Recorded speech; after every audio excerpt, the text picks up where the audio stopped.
하나님의 말씀 구약성경 느헤미야 1장 1절로 11절 말씀입니다. 구약성경 느헤미야 1장 1절로 11절 말씀.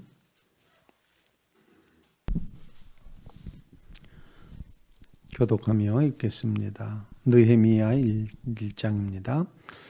하갈의 아들 느헤미야의 말이라. 아닥사스다 왕 제20년 기슬루월에 내가 수산궁에 있는데 내 형제들 가운데 하나인 하나니가 두어 사람과 함께 유다에서 내게 이르렀기로 내가 그 사로잡힘을 면하고 남아있는 유다와 예루살렘 사람들의 형편을 물은즉 그들이 내게 이르되 사로잡힘을 면하고 남아있는 자들이 그 지방 거기에서 큰 환난을 당하고 능력을 받으며 예루살렘 성은 허물어지고 성문들은 불탔다 하는지라.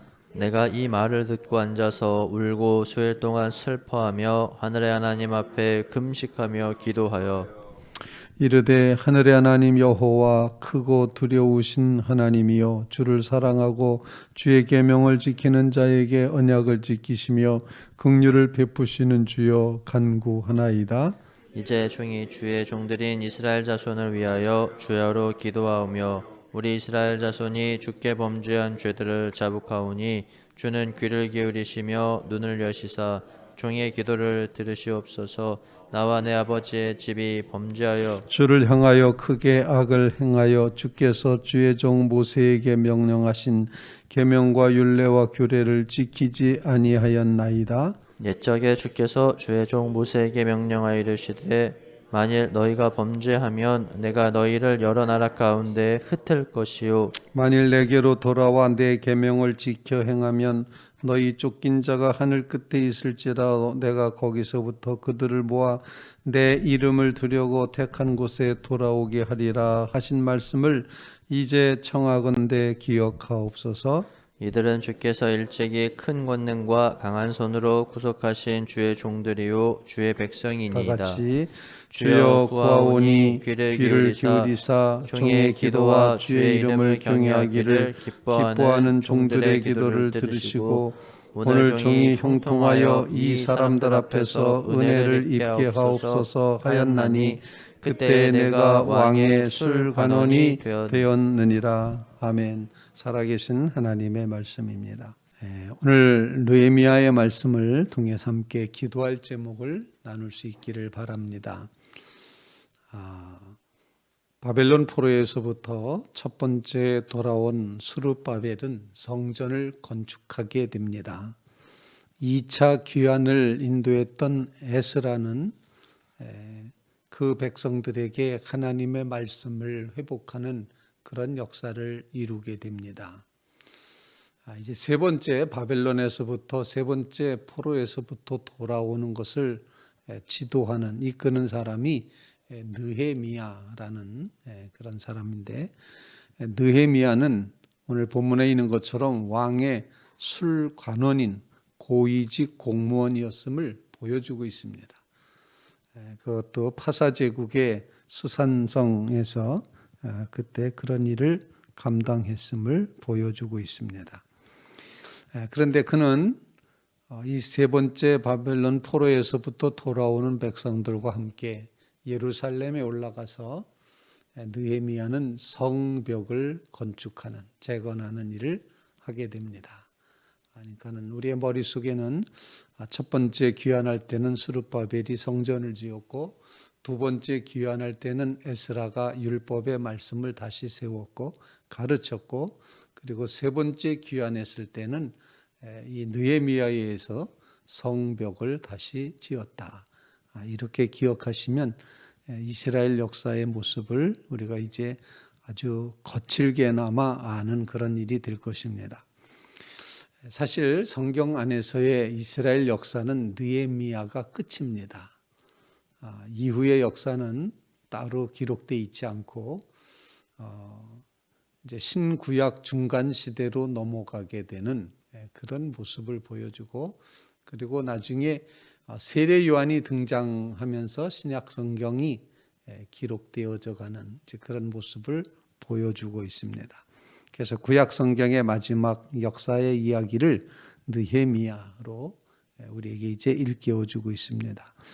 오늘 본문 말씀을 통해서 느헤미야는 하나님 앞에 기도하는 사람이었음을 보여주고 있습니다. 느헤미야라는 이름 자체의 뜻은 여호와의 위로라는 그런 이제 의미를 가지고 있습니다. 하나님의 위로, 여호와의 위로. 느헤미야 자체가 백성들에게 하나님의 위로가 되었다. 아마 이렇게 그런 뜻에서 하나님의 여호와의 위로 느헤미야 이렇게 이름을 붙였던 것 같습니다. 오늘 수상궁에 아주 고위직관료 술잔을 받들어 드리는 이제 그 직책은 한마디로 표현하면은 아닥삭스다 왕의 아주 측근이었다는 그런 표현이죠. 아무나 음식을 이제 이렇게 갖다 대접하거나 술잔을 받들어 드리는 그런 일은 아무나 하지 않습니다.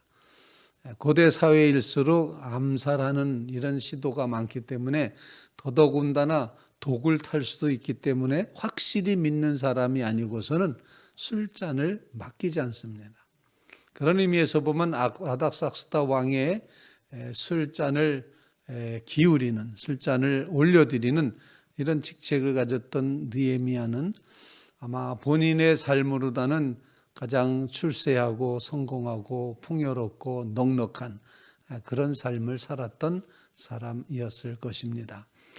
그런데 그는 이방 나라에서 고위직 공무원으로 사는 것보다도 더욱더 관심 가졌던 것은 하나님의 언약 백성으로 자기 백성들이 어떻게 지내고 있는가에 더 많은 관심을 가지고 하나님 백성의 사정을 듣고는 이제 정말 하나님 앞에 통곡하며 금식하며 기도하는 모습을 보여주고 있습니다.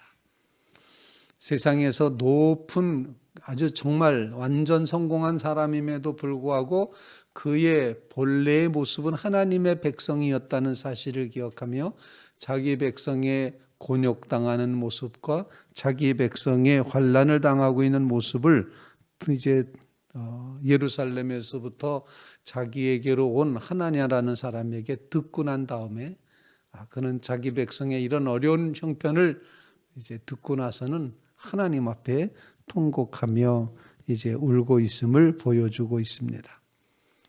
어쩌면 느헤미야는 하나님의 백성이 겪고 있는 이 모든 환난과 질고와 곤란과 그리고 이제 이 어려운 형편을 생각하면서 그의 마음속에 그것이 내가 당하는 것이나 마찬가지다 이렇게 생각을 해서 공감하는 마음 또는 동정하는 마음 좀 그런 마음이 컸던 사람이라고 볼 수가 있겠습니다. 이 시대에 정말 필요한 모습이라 생각을 합니다. 같이 느끼는 것, 동정이라는 게 무슨 뜻입니까? 같은 감정을 갖는다, 같이 느낀다, 상대방의 입장에 서본다, 불쌍히 여긴다, 동정한다 이렇게 표현하는 것, 바로 그런 마음이 이제 느헤미야의 마음이었음을 보여주고 있습니다. 우리 3절 말씀과 4절 말씀 한번 읽겠습니다. 3절 4절 시작. 그들이 내게 이르되 사로잡힘을 면하고 남아있는 자들이 그 지방 거기에서 큰 환난을 당하고 능욕을 받으며 예루살렘 성은 허물어지고 성문들은 불탔다 하는지라 내가 이 말을 듣고 앉아서 울고 수일 동안 슬퍼하며 하늘의 하나님 앞에 금식하며 기도하여.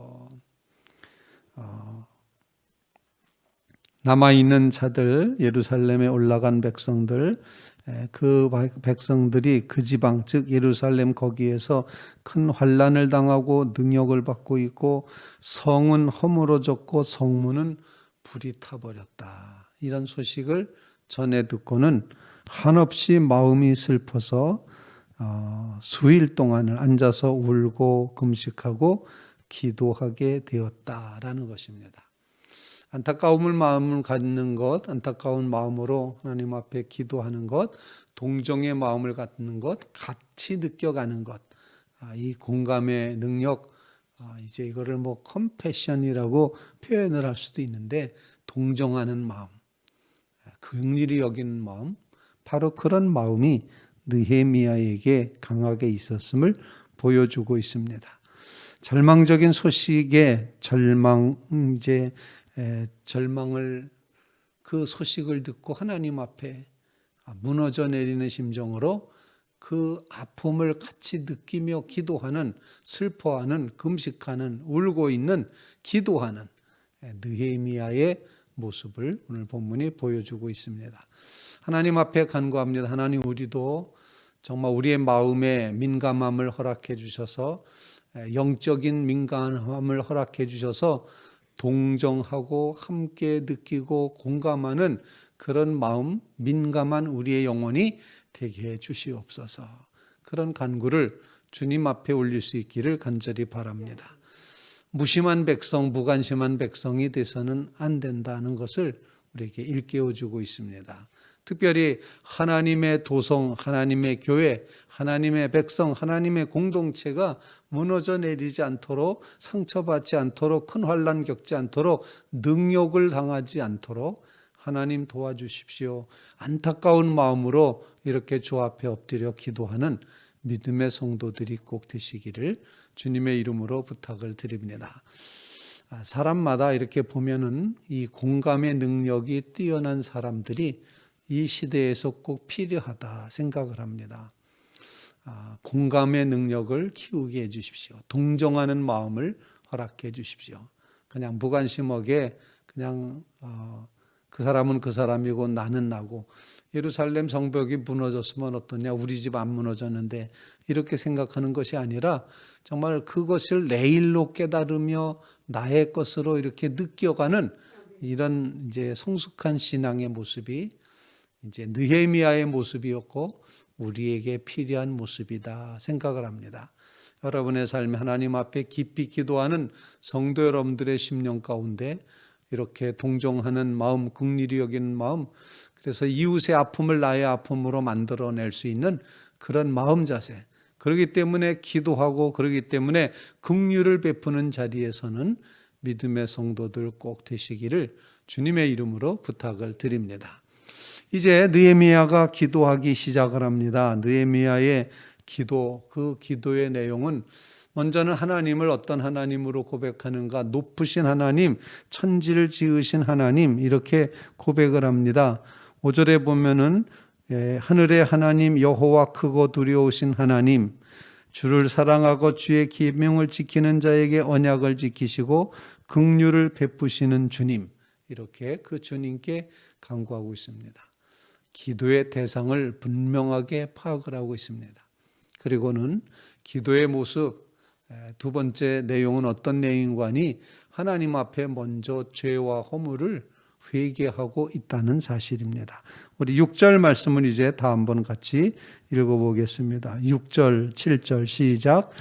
이제 부흥이 주의 종들인 이스라엘 자손을 위하여 주야로 기도하오며 우리 이스라엘 자손이 주께 범죄한 죄들을 자복하오니 주는 귀를 기울이시며 눈을 여시사 종의 기도를 들으시옵소서.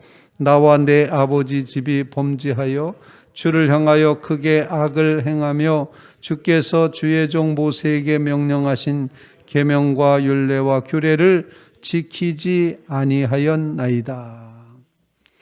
기도의 출발선은 어디에 섰는가? 기도의 대상을 분명히 안 느헤미야는 죄를 회개하기 시작을 합니다. 그런데 그들의 죄라고 말하지 않고 나의 죄, 내 아버지 집의 죄라고 그렇게 고백을 하고 있습니다. 정말 자복하는 마음, 회개하는 마음, 이것이 경건한 모습의 출발선인 것을 우리에게 가르쳐 줍니다. 거룩의 출발은 회개입니다. 정말 하나님 앞에 이렇게 회개함으로 기도하는 회개의 기도가 먼저 우리에게 있어야 된다는 사실을 기억하면서 회개가 출발선이다. 돌이키기 시작을 해야 된다. 이것이 바로 회개하는 그런 마음으로 하나님 앞에 서는 믿음의 성도들이 다 되시기를 주님의 이름으로 부탁을 드립니다. 너의 죄마저도 나의 죄로 가지고 와서 하나님 앞에 정말 주께 범죄한 죄들을 자복합니다. 그렇게 고백하면서 나와 내 아버지 집이 범죄하여 주를 향하여 크게 악을 행하였습니다. 그 악을 행한 것은 곧 하나님의 명령, 율례, 법도를 지키지 않은 것입니다. 라고 그렇게 고백을 하고 있습니다. 회개가 기도의 출발선인 것을 꼭 기억하는 믿음의 성도들 되시기 바랍니다. 회개를 이제 하나님 앞에 올려드릴 때, 그래서 하나님과 올바른 관계를 맺게 될 때, 그때 이미 응답은 받은 것입니다. 여러분, 이 말씀을 꼭 기억하면서 하나님 앞에 돌이켜 회개함을 우선하는 믿음의 성도들 다 되시기를 주님의 이름으로 부탁을 드립니다. 정말 하나님 앞에 이렇게 기도함으로, 회개함으로, 돌이킴으로 하나님 앞에 정말 소망을 간직하게 되는 믿음의 성도들 꼭 되시기를 주님의 이름으로 부탁을 드립니다. 세 번째로 오늘 본문 말씀에 보면은 느헤미야는 이 기도의 능력을 믿었습니다. 그리고 기도에 이제 기도가 문제를 해결하는 것임을 깨달았고, 기도가 승리의 비결인 것을 분명히 알아서 기도하는데, 그의 기도는 곧 하나님께 기대하는 것입니다. 하나님께 기대는 것입니다. 하나님이 책임져 달라고, 하나님이 도와달라고, 언약하신 말씀에 따라서 그대로 이루어 달라고 고백을 하고 있습니다. 뭐라고 표현하는 거니? 하나님께서는 이제 범죄한 백성은 흩으신다. 그러나 돌아와서 내 계명을 지키면 반드시 돌아오게 하신다. 이렇게 말씀하셨는데, 하나님 언약대로 이루어 주십시오. 하나님의 말씀으로 기도하고 말씀으로 응답받는 모습을 보여주고 있습니다. 9절 말씀 우리 한번 읽겠습니다. 9절입니다. 시작. 만일 내게로 돌아와 내 계명을 지켜 행하면 너희 쫓긴 자가 하늘 끝에 있을지라도 내가 거기서부터 그들을 모아 내 이름을 두려고 택한 곳에 돌아오게 하리라 하신 말씀을 이제 청하건대 기억하옵소서. 하나님의 말씀에 기대고 있습니다. 하나님이 그런다고 하지 않으셨습니까? 하늘 끝에 있을지라도 반드시 내 백성은 다 불러내서 돌아오게 한다 하지 않으셨습니까? 그 말씀을 기억하셔서 불쌍한 백성을 하나님, 정말 하나님의 백성으로 인쳐달라고 고백을 하고 있습니다. 11절 말씀 다 한번 읽겠습니다. 11절 시작. 주께 구하오니 귀를 기울이사 종의 기도와 주의 이름을 경외하기를 기뻐하는 종들의 기도를 들으시고 오늘 종이 형통하여 이 사람들 앞에서 은혜를 입게 하옵소서 하였나니 그때 내가 왕의 술관원이 되었느니라. 아멘. 주께 구하오니 은혜를 입게 하옵소서. 주님의 은혜가 필요합니다. 주님께 기대입니다. 주님을 기대합니다. 이런 고백으로 하나님 앞에 기도하고 있다는 것입니다. 하나님 돌아오게 하실 뿐만 아니라 은혜를 입게 해 주시옵소서. 이런 간구로 하나님 앞에 기도하는데 주님만 기대하며 기도하는 믿음의 성도들 꼭 되시기를 주님의 이름으로 부탁을 드립니다. 내가 더욱더 주님을 기대합니다. 의지합니다. 맡겨드립니다. 은혜를 베풀어 주옵소서. 은혜 아니고서는 한 걸음도 나갈 수 없사오니 하나님 은혜를 베풀어 주시옵소서. 이런 간구로 주님 앞에 기도하는 귀한 새벽 되시기를 주님의 이름으로 부탁을 드립니다. 기도의 사람을 우리는 한 사람 알고 있는데 마틴 루터를 기도의 사람으로 우리는 고백합니다. 종교개혁을 이루는 어려운 과정에서 마틴 루터는 하루에 3번씩 꼬박꼬박 기도하였고, 그리고 그는 바쁠수록 더욱더 기도하여서 정말 기도의 모범이 되었던 사람인데, 친구들이 루터가 하도 기도를 하니까는 친구들이 염려를 했답니다. 그러다가 건강 상한다. 건강을 해칠 수 있으니 조금 덜 했으면 좋겠다. 이렇게 권면했다고 그럽니다. 그런데도 마틴 루터는 하나님 앞에 기도하는 것을 제일 우선으로 해서 끝까지 기도했던 기도의 사람으로 그렇게 이제 종교개혁을 이루게 되었습니다. 그 이야기를 읽다가 제 마음속에 드는 생각은 말릴 정도로, 다른 사람이 말릴 정도로 기도를 했구나. 그만 좀 기도 좀 하라고 말할 정도로 얼마나 기도를 했으면 그랬을까. 우리도 좀 누가 말릴 정도로 기도해 보면 어떨까. 가능할까요, 여러분? 좀 기도 좀 그만 좀 하세요. 이렇게 말할 정도로 기도 좀 해보면 어떨까. 사랑하는 성도 여러분, 느헤미야의 기도를 하나님은 들으실 줄로 믿습니다. 은혜 베푸실 줄로 믿습니다. 응답하실 줄로 믿습니다. 우리의 삶 가운데도 기도하는 이 귀한 신앙의 축복을 누려가는 주의 성도들 꼭 되시기를 주님의 이름으로 부탁을 드립니다. 기도가 문제를 해결해 줍니다. 기도가 하나님의 능력의 근원이 됩니다. 기도가 최후의 승리를 가져오게 됩니다. 이 귀한 믿음으로 승리하는 주의 성도들 다 되시기를 주님의 이름으로 부탁을 드립니다.